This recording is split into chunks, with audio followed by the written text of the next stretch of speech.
Muy buenos días. Me da gusto tener esta interacción por la razón siguiente. Este síndrome que vamos a trabajar hoy día es la última edición que acabo de hacer de alguna interacción que tengo con colegas, ¿no? Colegas en formación como ustedes. Así que hay información bastante reciente, creo, una riqueza que hay que aprovechar. Así que vamos sobre la marcha. El síndrome diarreico. El síndrome diarreico agudo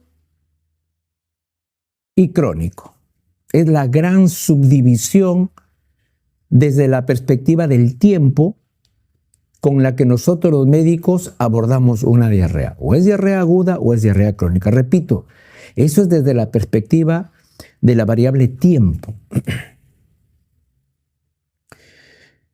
Y desde esta perspectiva, la diarrea aguda resulta ser relativamente simple.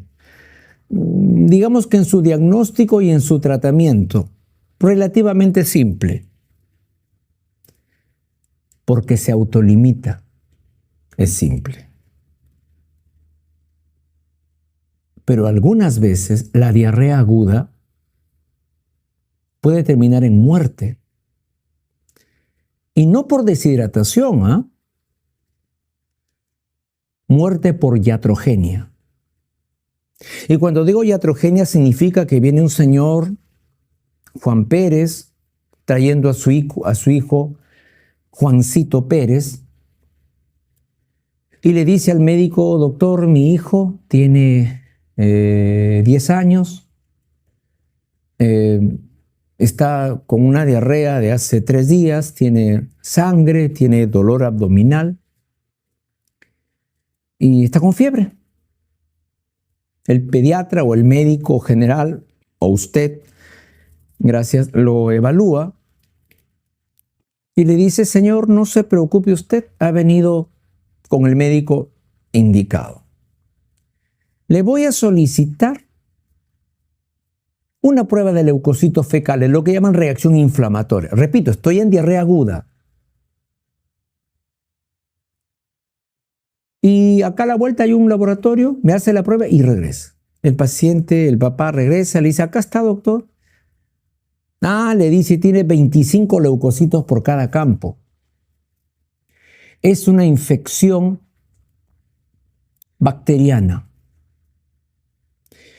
No se preocupe, señor, vamos a dejarle el antibacterial. Le receta de repente amoxicilina con clavulánico. Señor, en 2 días el niño va a estar bien. Y hasta luego, hasta luego. Una semana después, el papá, el señor Juan Pérez, regresa y le dice: doctor, yo perdí la receta.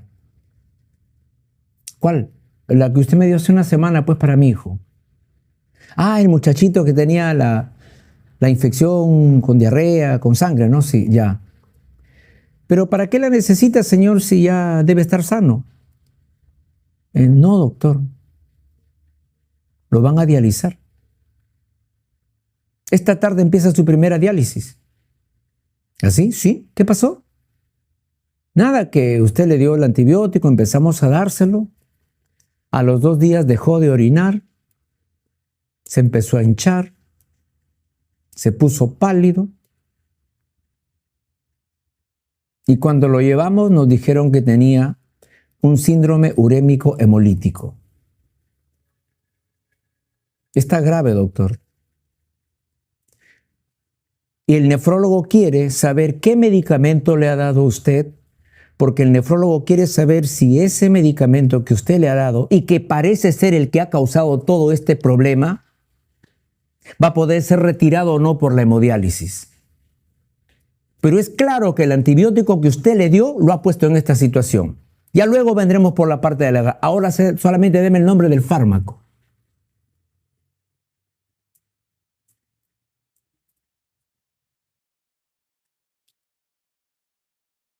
Ese es el caso que puede terminar en muerte. Ese. Y usted dice, doctor, pero ¿qué pasó? Pasa, doctor o doctora, que cuando usted no hace bien la anamnesis y no averigua qué cosa es lo que el paciente comió y no averigua el periodo de incubación desde que comió ese algo hasta que empieza la diarrea, y encima comete el gravísimo error de no examinar bien,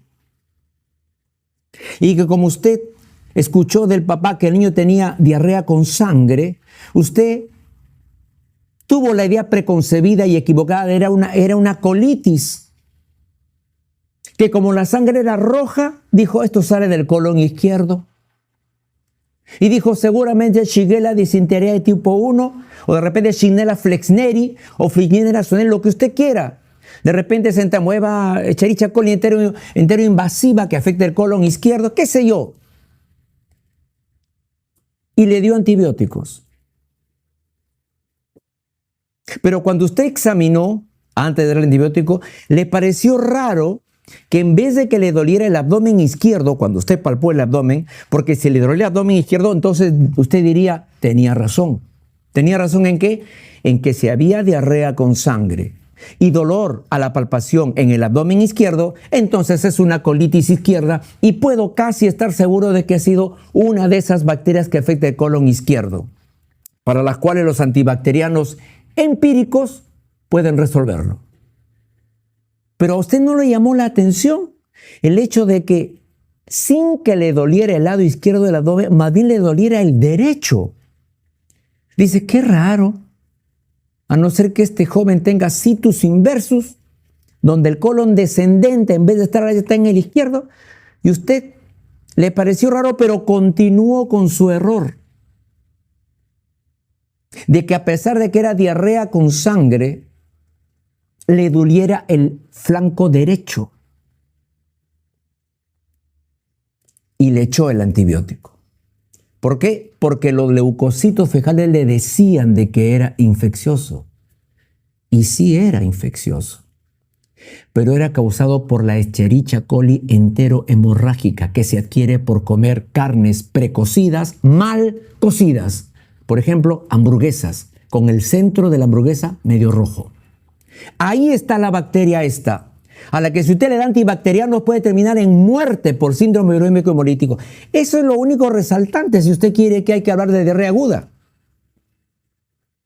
Y usted mira, doctor, pero eso ocurre en 1 de cada 1000. Perfecto. ¿Y qué tal si usted es ese médico al que le toque ese 1 de cada 1000 y termina en muerte? Y usted es pediatra. ¿O es imposible? Así que en diarrea aguda, doctores, eso nomás.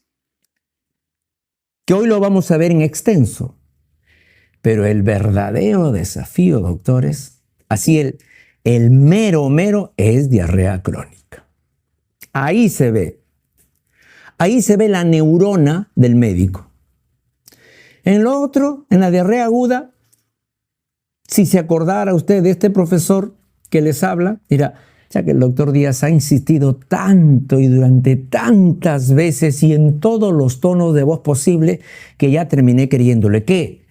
Me ha convencido. ¿De qué? De que la anamnesis es la principal y mayor herramienta en el diagnóstico.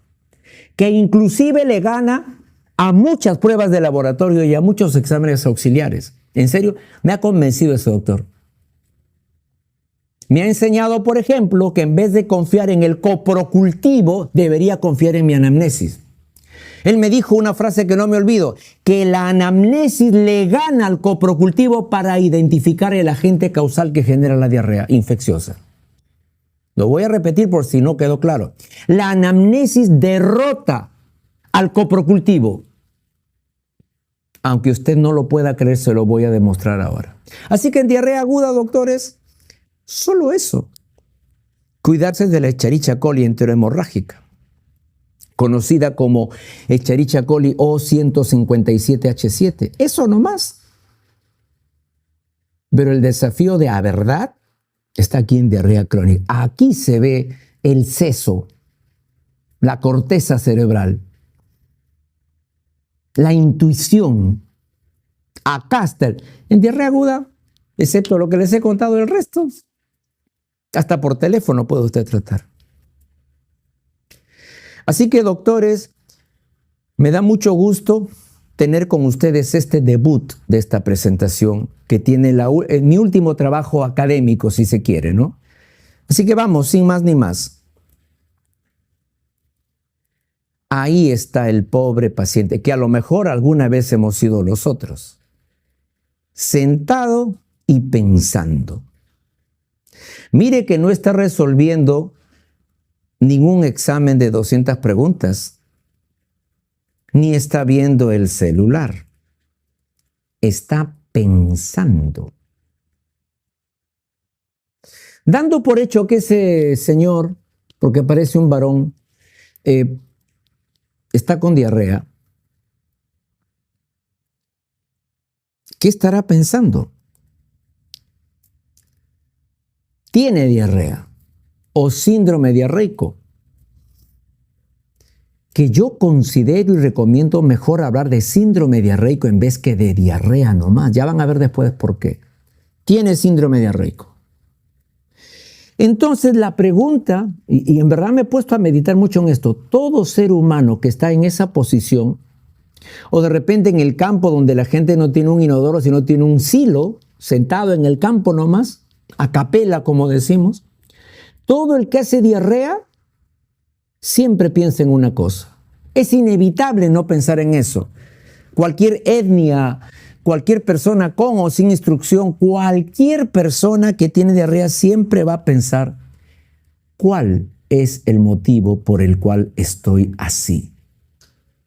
¿Qué es lo que he cometido para estar en esta circunstancia de diarrea? Todo el mundo piensa en la causa. El que no es médico dirá, la pregunta es esta, ¿no? Hasta nosotros los médicos, cuando estamos así, decimos, ¿qué puedo haber comido que me tiene como estoy?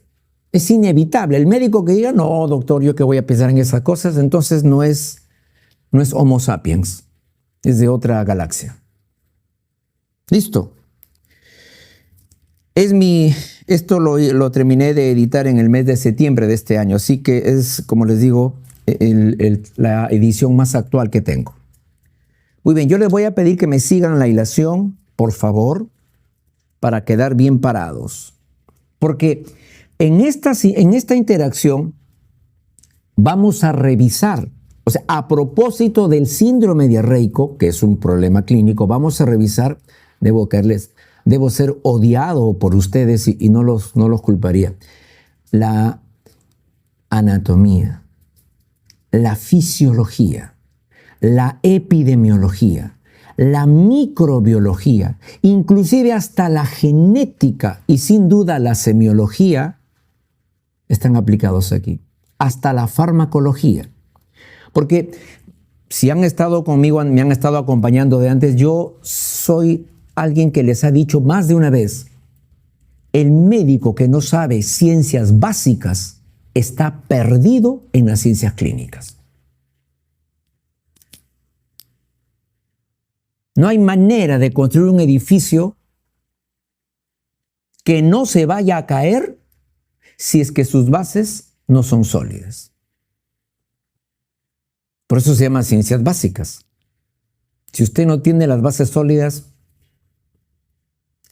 usted será de aquellos colegas que están obligados a memorizarse como una paporreta los guidelines, los summaries, los abstracts de cada artículo. Y los memoriza porque no entiende fisiopatología. No le queda más que memorizar. Pero si usted quiere llegar a la causa, cuando alguien me dice, bueno, y les cuento la escena porque, doctores, no hay forma de que sepamos si mañana vamos a volver a estar juntos como docente y alumno. No hay forma de saberlo, yo tampoco lo sé. Y suponiendo que esta sea la última vez que nos encontramos, yo le diré, doctores, el otro día un niño de 7, 8 años me dijo, señor, ¿usted a qué se dedica? Porque me vio de blanco y con estetoscopio. Digo, yo soy médico. Ah, ok. ¿Y usted a qué se dedica? Me dijo. Me volvió a repreguntar. El niño me dijo, mi papá me ha enseñado que el zapatero hace o remienda zapatos, que el panadero hace panes, que el peluquero pues corta el cabello. Doctor, así nomás como para un niño de 8 años, ¿a qué se dedica el médico? Simple, ¿ah? No me palabree, doctor, me dijo. Porque los médicos solemos palabrear. Bueno, el médico se dedica a curar las enfermedades, a prevenir la muerte, etc. El médico le dice, defíname curar. Y el médico empieza a tener problemas. ¿Curar? Curar significa pues hacer que se sane. Hacer que se sane, ¿sí? ¿A quién? Alguien que está enfermo. Ah. ¿Y qué es sanar? Sanar es curar. ¿Cómo? Me dice que curar es sanar y cuando le pregunto qué es, me dice curar. ¿Qué es esto, doctor? El médico a lo que se dedica, doctores, y ahora me dirijo a ustedes, es a identificar causas. Ese es el negocio del médico. Identificar, encontrar, hallar, si quiere usted, causas. Porque si no la encuentra, nunca va a poder curar. Nunca. No hay manera de curar si no encontramos la causa. Claro, hay causas que las encontramos y no las podemos. Virus de la rabia. Una vez que están formados los cuerpos de Nielsen en el cerebro, no hay nada que hacer. Identifica la causa, no podemos curar, va a morir la persona. Ya está. Pero en la gran mayoría de casos encontramos la causa, la quitamos, curamos. Ejemplos, apendicitis aguda. Está con peritonitis, tiene material fecoide en el abdomen, correcto. Quite el apéndice, lave la cavidad, se cura. Listo, se cura, quitó la causa. Entonces, doctores, ahora sí volviendo a síndrome diarreico. En el síndrome diarreico, el trabajo del médico sigue siendo el mismo. ¿Cuál es la causa? Por eso el muñequito decía, ¿y qué cosa me está causando esto? Está diciéndose en otra palabra, ¿qué es lo que me está causando esto que tengo? Y es la misma pregunta que el médico tiene que hacer, porque no se olvide. Si usted no encuentra la causa, o por lo menos no se acerca a ella, siquiera se acerca, no va a poder ni siquiera aliviar. Ni siquiera aliviar. Miren lo que estoy diciendo, ¿eh? ¿Quiere un ejemplo? Ya, se lo voy a poner. Está usted en emergencia. Llega una persona de, no sé, 63 años. Doctor, me duele. Acá arriba, doctor. ¿Le duele? Sí, doctor. La boca, el estómago, todo esto. ¿No le arde? No. ¿Le retuerce como cólico? No, doctor. Seguro es páncreas. Amilasa, lipasa, ecografía, hemograma, perfil EPA, lo que quiera. Normal. Doctor, me sigue doliendo. Señor, doctor, pero haga algo, pues, ¿no? Ya, enfermera. Póngale buscapina y ranitidina. Doctor, ¿qué me va a poner? Buscapina. ¿La buscapina no es para el cólico? Sí. El cólico no se caracteriza por un dolor que sube y baja, sube y baja. A mí no me sube ni baja. ¿Ah? Que a mí no me sube el dolor y baja. ¿Para qué me va a poner eso? ¿La ranitidina para qué es, doctor? Para el ácido. ¿El ácido no genera ardor? Sí, a mí no me arde. Sí, doctor, sí, señor, pero, doctor, bueno, ya, haga su trabajo. Le ponen buscapina, ranitidina, no alivia.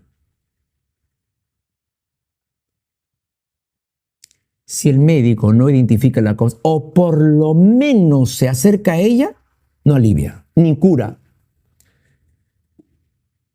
Esto que acabo de contarle lo haría un médico que no sabe ciencias básicas, o que aprobó con 11. Dice, ya le descarté cálculo vesicular, cálculo del conducto biliar, páncreas, ya descarté todo eso, no hay anemia. ¿Qué será?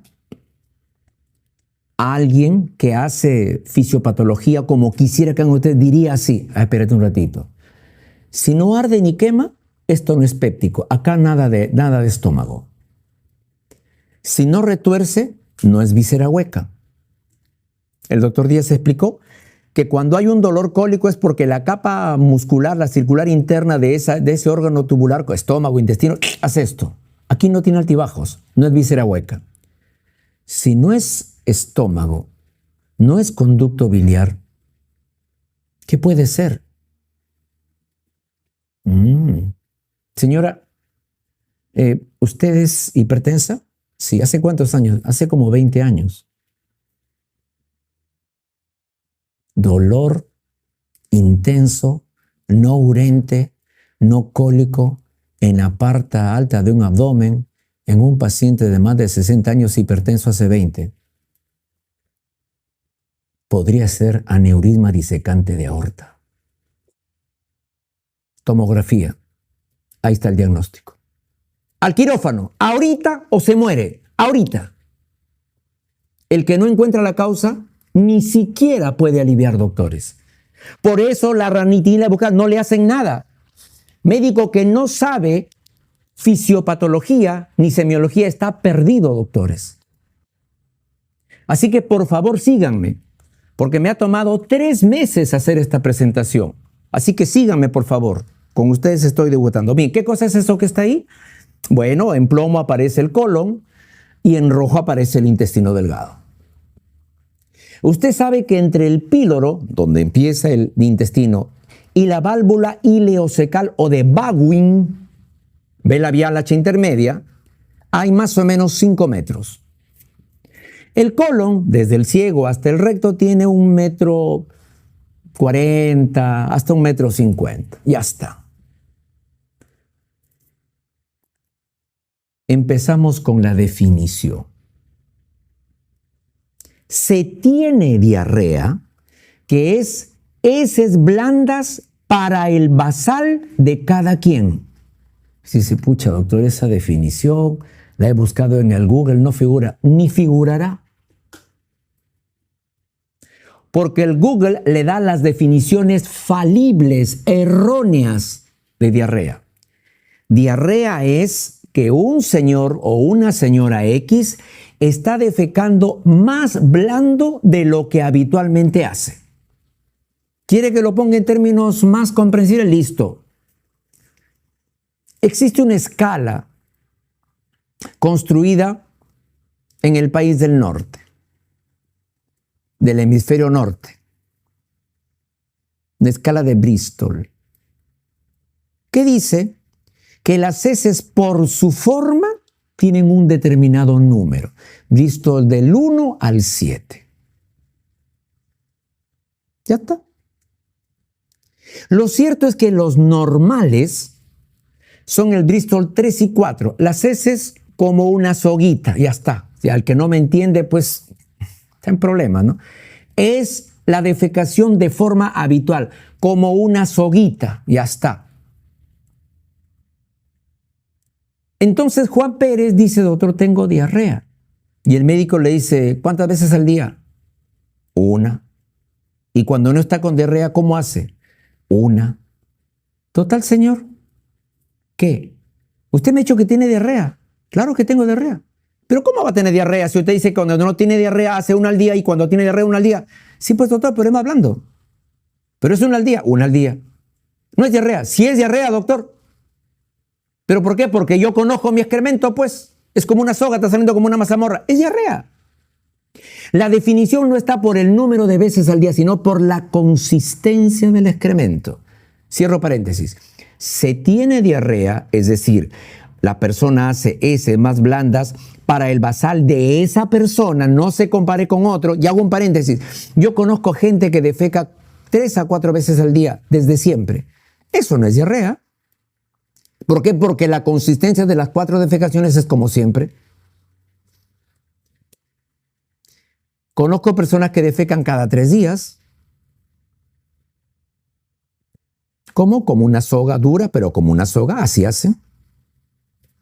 Entonces, la diarrea se compara con cada quien, no con otro, con cada quien. ¿Cómo usted defeca cuando está sano? Así. Y ahora va hablando. Listo, es diarrea. Independiente del número de cámaras. Listo. Se tiene diarrea, es decir, la persona tiene heces blandas para el basal de cada quien. ¿Cuándo? ¿Cuándo hay diarrea? cuando el intestino, el que está en rojo, que dice, secreta más agua. Pregunta para ustedes. ¿Normalmente el intestino secreta agua? ¿Sí o no? ¿Quién está acá? José, no veo a nadie en el chat. ¿Habrá alguien en el chat? ¿El intestino secreta agua? Gracias. El intestino secreta normalmente agua hacia su propia luz, ¿sí o no? ¿Qué dicen los colegas que están aquí? ¿Sí o no? Es una respuesta simple, ¿no, niño de 8 años? Es sí o no, nomás, ¿no? ¿Qué dice usted, doctora? ¿Que sí? ¿Sí o no? Sí. Sí. En fisiología lo hemos revisado. Secreta 1 litro en 24 horas. Cuando dice secreta más, ¿qué significa? Que secreta más de 1 litro, pues. Yo prometí en fisiología que ese concepto iba a venir aquí, ¿no? Lo estoy cumpliendo. Dice secreta más. Y si usted estuvo aplicado cuando hicimos fisiología, dirá, hey, espérate, ¿te acuerdas que el doctor Díaz explicó que el intestino absorbe agua, pero también secreta agua? Sí, sí me acuerdo. ¿Te acuerdas que él explicó que secreta 1 litro y que absorbe 8? Sí me acuerdo. En otras palabras, el intestino absorbe 8 veces más agua de las que secreta, pero que secreta. Sí, ¿te acuerdas cuando explicó que el doctor dijo así? La absorción de agua, 8 litros en 24 horas, la absorción de agua ocurre con el paso del sodio de la luz a la mucosa y el agua lo sigue, 8 litros. Pero la secreción de agua, 1 litro en 24 horas, ocurre cuando el cloro se mueve de la mucosa a la luz y el agua va atrás de ella. ¿Te acuerdas? Sí, me acuerdo. Entonces usted dice, espérate, yo creo que el doctor Díaz está queriendo decir de que esa mayor producción de agua por parte del intestino, como para que alguien tenga diarrea, es porque el intestino está secretando más cloro. ¿Tú qué crees? Yo también creo que sí. Correcto. Exactamente es así. Ya lo vamos a ver, estamos en los pininos. Ese es un mecanismo. Es decir, cuando usted ve que alguien tiene diarrea, dice, o es que el intestino está secretando más agua de lo normal porque está secretando más cloro, o cuando este se refiere al intestino o el colon, la absorben al agua, pero menos de lo que debería. Una vez más, porque si esto no queda en la mente, no vamos a poder interpretar bien. Dice, se tiene diarrea cuando el intestino secreta más agua de lo normal, eso ya quedó claro, o cuando el intestino o el colon absorben menos agua de la que deberían absorber. Y usted dice, a ver, vamos a meterle neurona, espérate. Ya quedó claro que hay diarrea cuando el intestino secreta más cloro y por lo tanto secreta más agua. Sí, eso significa más de 1 litro en 24 horas, correcto. Pero el doctor Díaz también dice que puede haber diarrea cuando el intestino absorbe menos de lo que debería o cuando el colon absorbe menos de lo que debería. En el primer caso, para que la diarrea sea porque el intestino absorbe menos agua, significa que está absorbiendo menos de 8 litros al día, correcto. ¿Y eso por qué podría ser? Será porque menos sodio se mueve de la luz a la mucosa. Claro, porque acabamos de revisar que el agua se absorbe en el intestino, repito, siguiendo al sodio, de la luz a la mucosa. ¿Y en el colon? Sí, claro. ¿Te acuerdas que el doctor Díaz en Fisiología 2 explicó y lo dijo hasta que se puso ronco? ¿Te acuerdas? Sí, pues él dijo, el colon solamente absorbe agua, no secreta. El colon única y exclusivamente absorbe agua. Y dijo por qué. ¿Te acuerdas? No, yo te hago acordar. El doctor Díaz explicó que en el colon tanto el sodio como el cloro se mueven de la luz a la mucosa. En el colon ocurre eso. El cloro y el sodio van de la luz a la mucosa. En cambio, en el intestino, el sodio va de la luz a la mucosa y el cloro va de la mucosa a la luz. ¿Te acuerdas? Sí, ya me acordé. ¿Cuándo es entonces que la diarrea podría ser causada porque el intestino absorbe menos agua. ¿Saben cuándo es? Cuando la mucosa del intestino se daña, se ulcera, se necrosa, se destruye.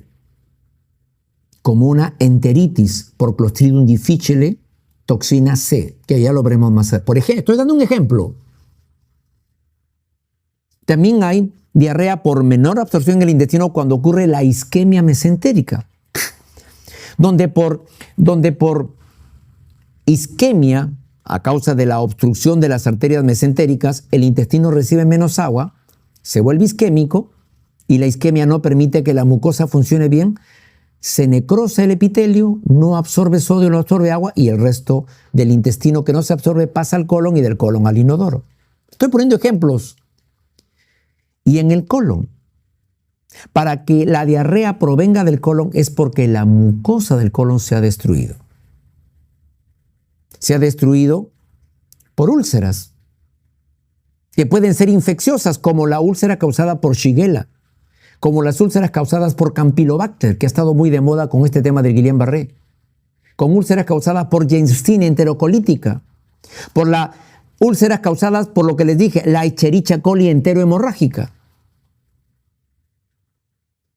Pero esa es la definición, para que quede claro. Se tiene diarrea cuando el intestino secreta más agua o cuando el intestino o colon absorben menos. Ahora, entramos. Atención. Definiciones falibles. Falible significa que son las que nos llevan al error. Más de 3 deposiciones al día. Falible porque hay gente que defeca 3 a 4 veces al día y es normal. Y la otra, el peso. Decir que hay diarrea cuando las heces pesan más de 225 gramos al día es erróneo. Porque para empezar, ¿quién pesa el excremento del adulto? A ver, imagínese, usted se hace médico internista y pone un aviso de neón en su consultorio y dice, señor paciente, si usted ha venido a atenderse conmigo por una diarrea, tiene usted que saber que no va a ser atendido por mí mientras no pese su excremento. Traiga una bolsa doble, haga su cola, saque su tic y pese su excremento en la balanza electrónica de última generación que tengo ahí. Si no, no entra. ¿Quién pesa el excremento en el adulto, por favor? Y sin embargo aparecen las definiciones. Es absurda esa segunda. ¿Quién pesa el excremento en el adulto? Yo por lo menos no la voy a pesar, no sé si usted, ¿no? Así que las definiciones de frecuencia en el día o de peso son falibles. La que no falla, bueno, salvo que el paciente pues sea invidente, ¿no? Pero alguien mirará por él. Pero en general, heces más blandas. Hasta el invidente diría, yo siento que me salen heces más blandas. Hasta el invidente lo diría. Así que la definición no está en frecuencia ni en peso de heces, sino en la consistencia. La consistencia que depende de la cantidad de agua, por supuesto, eso es el sentido común. ¿No, niño de 8 años? Listo. Si las heces tienen más agua, son más blandas, pues. Si tienen menos agua, son más duras. Así de simple. Es bien, bien sencillo. Ahora sí, teniendo clara la definición y teniendo ya una idea de cómo es que se produciría, o porque el intestino secreta más agua, o porque el intestino o el colon absorben menos. Ya está, no hay otra explicación, pues. No hay otra forma, ¿no? Son las únicas maneras para que aparezca más agua en las heces. Porque dice la definición es blandura. La blandura la da el agua. A más agua, más blandura. Heces más blandas es porque tienen más agua. Listo, volvamos aquí. Preste atención. Esta llamada apunta al intestino. Está apuntando exactamente al yeyuno. Vamos, ¿qué cosa dice aquí? Y me acerco. Me acerco. Miren lo que dice. Ahí está. Esto es un recordatorio de fisiología, doctores. En promedio, de los 9,000 mililitros al día que le ingresan a su luz, ¿a su de quién? Su del intestino, pues doctor, estamos hablando del intestino, la llamada apunta al intestino. De los 9,000 mililitros que ingresan a su luz 1000 de esos 9000, 1000 los secreta la propia mucosa del intestino. Siguiendo a qué ion, doctora. Mucho se demora. ¿A qué ion? Al cloro, niño de 8 años. Eso dijimos. Lo hemos dicho, ¿no? El intestino absorbe agua gracias a la absorción de sodio y el intestino secreta cloro gracias a la secreción de cloro. Muy bien. Esos 1000 que la mucosa pone a su propia luz es por secreción de cloro. Ahora bien, una vez más, de los 9000 mililitros al día que ingresan a la luz del intestino, 1000 son secretados por la propia mucosa del intestino, la que también absorbe 8000. Lo que dije, la mucosa absorbe 8000 mililitros, pero secreta 1. ¿Listo? Si la pregunta del examen es ¿cuánto de agua recibe en promedio el intestino de un humano adulto? Promedio, 9000. De esos 9000, ¿cuántos produce la propia mucosa intestinal? 1000. A ver, descríbame todo. Esto es fisiología 2. Agua más o menos 1,5 litros a 2. Saliva medio litro. Jugo gástrico 2 litros. Bilis medio litro. Jugo pancreático 1 litro, mucosa intestinal 1 litro, suma todo 9000. Esto es fisiología. Ahora, avanzamos. Ahora, ¿a dónde apunta la llamada? Apunta justo a la válvula ileocecal. ¿O de qué? Doctora, ¿o de qué? Bowing. Eso tiene que estar aquí, doctoras. Aquí, Bowing, punto. Vamos. ¿Qué cosa digo aquí? Me acerco. Miren lo que les traigo acá. De los 1000, porque si llegan 9000 al intestino, de los cuales 1000 son secretados por la propia mucosa y absorbe 8, ¿cuánto es 9000 menos 8000? 1000, pues, como dice aquí, de los 1000 mililitros de agua que cruzan la válvula ileocecal, 900 son absorbidos por la mucosa del colon. ¿Gracias a qué movimiento de iones? Al movimiento de sodio y también de cloro, que van de la luz a la mucosa, como lo dije en Fisiología 2 y lo traigo acá.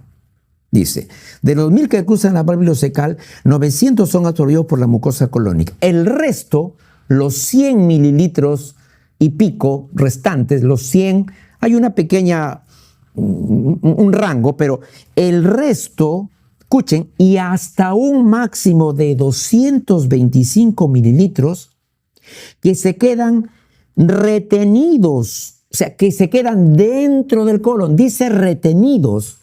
Es como que la doctora quiere salir y yo le digo, no se vaya. La doctora se quiere ir, no se vaya, doctora, todavía no termina la clase. Esos retenidos. O sea que el agua ha querido salir de la luz colónica, pasando a la sangre, pero algo se los ha impedido.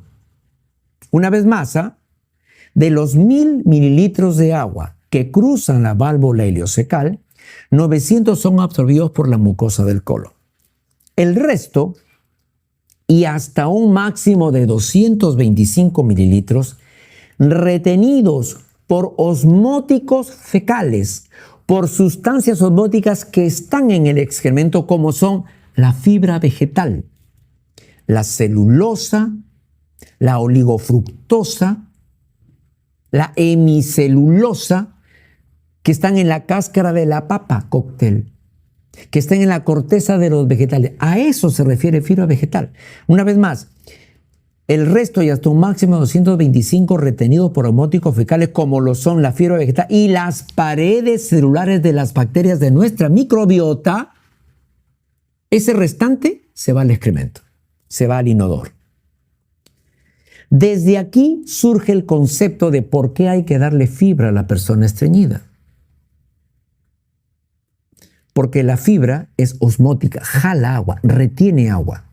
No le permite al agua que está en el colon irse a la mucosa, que se queda. Mientras menos fibras consume la persona, tendrá esa agua de las heces de esa persona que come poca fibra, tendrá mayor posibilidad de ser absorbida por la mucosa del colon y quedándose las heces sin agua, duras y secas, que le causarán hemorroides a la persona cuando tenga que defecar. Listo, eso es fisiología. Ahora sí, entramos a la clínica. Ahora sí. Mire usted, si bien una de las formas de enfocar la diarrea era de acuerdo a la variable de tiempo aguda y crónica, existe otra manera de enfocarla. Diarrea, como dice aquí, que viene del duodeno y del yeyuno. Duodeno yeyunal. Y la otra diarrea sería ileocolónica, porque si la primera diarrea se origina o en el duodeno o en el yeyuno, quedando el resto significa ileón y colon. Por eso usted tiene la diarrea duodeno yeyunal, la diarrea que se origina en el duodeno es así, mire usted, me voy a hacer, espérese. Me acerco aquí. Aquí está. La diarrea duodeno yeyunal ocurre mayormente porque aumenta la secreción de agua. Por eso dice secreción de agua aumentada. Ese mecanismo es más frecuente que por una disminución en la absorción. Y esto es más frecuente que una diarrea debido a que aumenta el peristaltismo del intestino, dándole menos tiempo a la mucosa intestinal para absorber el agua. Claro, tiene lógica, ¿no? Usted, bueno, cuando yo era niño, estudié en un colegio nacional y existía el famoso callejón oscuro, que cuando un compañero se portaba mal, lo hacíamos pasar por callejón oscuro. Los alumnos, los compañeros nos poníamos apoyados en la pared, formábamos un túnel y el castigado tenía que pasar por el túnel y nosotros lo acocachábamos y le damos sus jalones. ¿Qué hace una persona que pasa por ahí para recibir menos golpes? Pasa a toda velocidad, lógico. Igual aquí. Lo más frecuente en la diarrea duodeno-yeyunal, el mecanismo más frecuente es que algo aumentó la secreción de agua en ese segmento. En otras palabras, algo hizo que la mucosa duodeno-yeyunal secrete más cloro. Eso es más frecuente que la diarrea se deba porque se redujo la absorción de agua o que aumente el peristaltismo. O sea, el principal mecanismo es aumento de la secreción. Y míralo aquí. Listo. Aquí preste su atención porque si usted no estuvo en fisiología, podría recuperar un poco ese terreno perdido aquí, con esta figurita. ¿Qué cosa hay ahí? Bueno, esa es una vellosidad intestinal. Acá está la vellosidad intestinal. Y esta es la cripta de Lieberkühn. Yo mostré en Fisiología 2 así. Les decía, acá, vellosidad, cripta. Vellosidad, cripta. Vellosidad, cripta. Ahí está igualito. Y les expliqué en Fisiología, acá. Les dije, como los digo ahora de nuevo, el agua en el intestino se absorbe por la punta de las vellosidades. Aquí se mete el sodio y el agua lo sigue. Y la secreción de agua ocurre aquí en la cripta.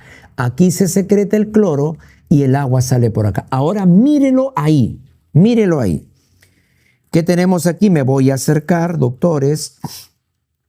Usted dice, doctor, mire, claro, el epitelio del intestino delgado es un epitelio cilíndrico simple con microvellosidades o ribete en cepillo. Correcto. Ahí están, doctor, las microvellosidades. Acá está el capilar. Y este amarillo, el conducto quilífero. Ah, el que transporta la linfa, correcto. Ok, doctor. Ahora, por favor, su atención. Mire, por favor. Así, miren lo que salió de acá abajo. Caray, perdón, acá está. Miren, el cloro que está representado en rojo, miren de dónde se mueve. Mire aquí, preste atención aquí. Mire, el cloro se mueve de la cripta hacia la luz. Y el agua, atención, el agua lo sigue. ¿Cuánto? Esto es la secreción de agua. ¿Cuánto es normalmente? 1000 centímetros cúbicos. O sea, no puede fallar usted en una pregunta relacionada a esto. No puede. Ya sería una falta muy grave. Ahora, mire la punta de la vellosidad. Mire lo que va a pasar en la punta de la vellosidad. Aquí, caray, acá. Concéntrese acá ahora. Observe. ¿Quién será ese celeste que acaba de pasar de la luz a la mucosa? ¿Quién tendrá que ser? Lo repito, ¿quién es ese? ¿Quién es? ¿Quién tiene que ser? Doctora, el sodio se mueve de la luz a la mucosa en la punta de las velocidades.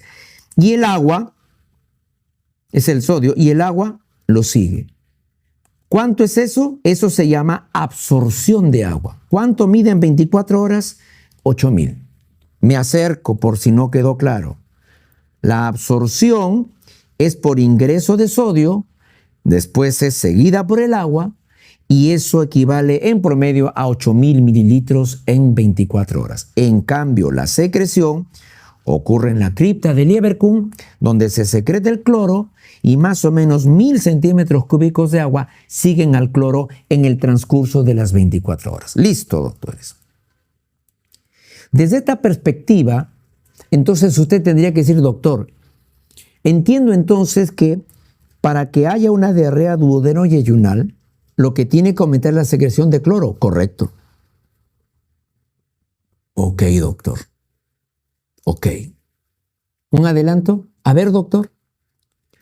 La causa más frecuente de la diarrea aguda infecciosa en el ser humano es la Escherichia coli enterotoxigénica. La más frecuente alrededor del mundo. Escherichia coli enterotoxigénica.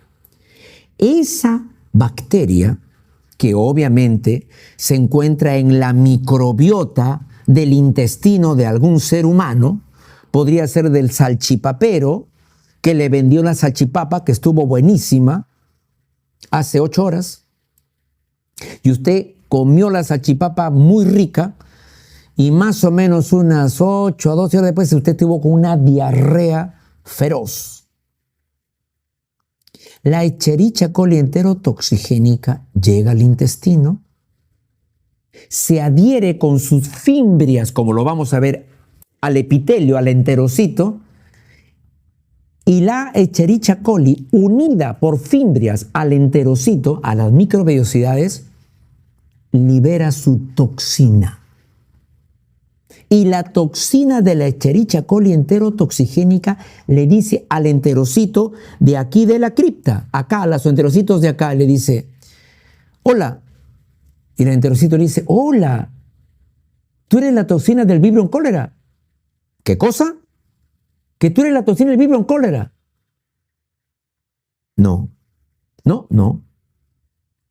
Pero eres bien parecida. Exacto. ¿Seguro que no eres la toxina del Vibrio cólera? No. Soy la toxina de la Escherichia coli enterotoxigénica. Admira.